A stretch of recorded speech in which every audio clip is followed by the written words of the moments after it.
He refused to give evidence in court, but pleaded not guilty to murder. Michael Adebowale, seen here after the killing, was the youngest of the two men.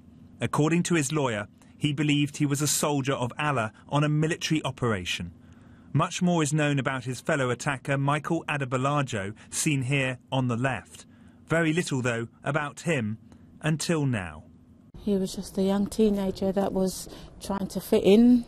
For 3 years, Jennifer Blake took Adebowale under her wing. She was his support worker, his confidant, and was trying to divert him away from a life of crime.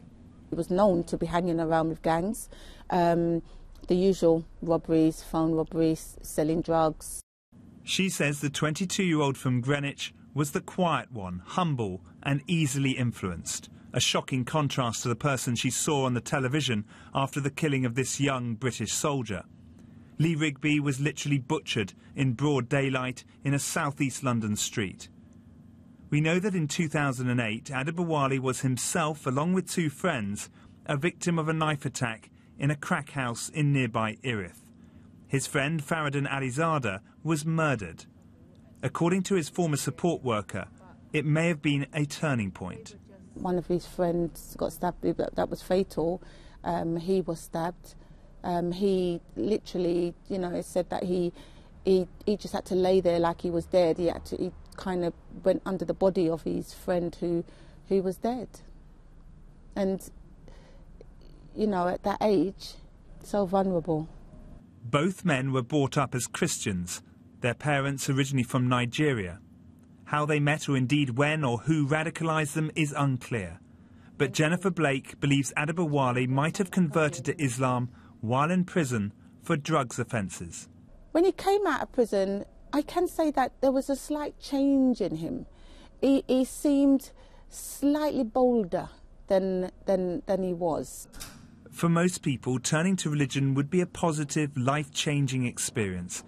For Jason Thomas, it was. When younger, he also was involved in gang crime. Like Adebowale, he ended up in jail and converted to Islam. He believes some prisoners are targeted by extremists. We become numb to violence after a while.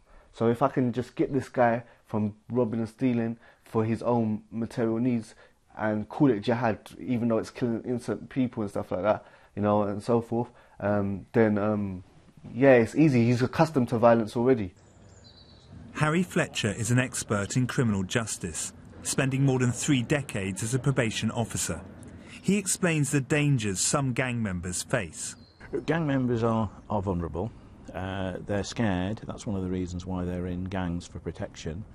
They also are predominantly black in South London boroughs, and extremists are able to exploit their kind of socio-economic situation. How many times have you been picked up by the police? What's your attitude to authority? Do you feel you're discriminated against? Are you getting good job opportunities? How was your school? What kind of estate do you live on? So lots and lots of things to exploit. Did you see anything in him give you any sort of inkling that he could resort to such violence?